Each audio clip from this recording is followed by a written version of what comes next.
अतिमानस ही जी गोष्ट आहे, ही जी संकल्पना आहे, ही तत्वज्ञानामध्ये किंबहुना योगशास्त्रामध्ये प्रथमतः श्री अरविंद आणि श्री माताजी यांनी मांडलेली आहे असं आपल्या लक्षात येतं. तेव्हा हे अतिमानस म्हणजे नेमकं काय हे आपल्याला समजावून घ्यायचंय. अर्थात ते समजावून घेण्यापूर्वी श्री अरविंदांनी या संबंधी एक धोक्याचा कंदील आपल्याला दाखवलेला आहे. तो काय हे आपण विचारात घेऊया.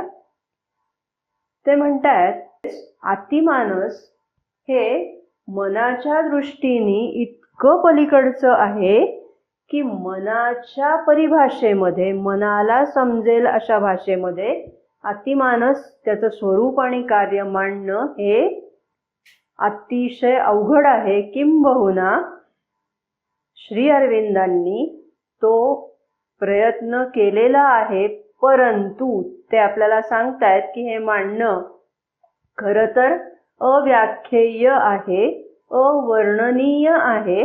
पण तरीही त्यांनी हा आटोकाट प्रयत्न केलाय आणि आपल्याला ते सांगताना सांगतायत की मन ज्या पद्धतीने ज्ञान ग्रहण करतं त्या पद्धतीने अतिमानसाचं आकलन करून घेणं हे अत्यंत कठीण आहे, किंबहुना अशक्यप्राय आहे. कारण या दोन्हीच्या मूलद्रव्यामध्येच फरक आहे असं ते म्हणतात.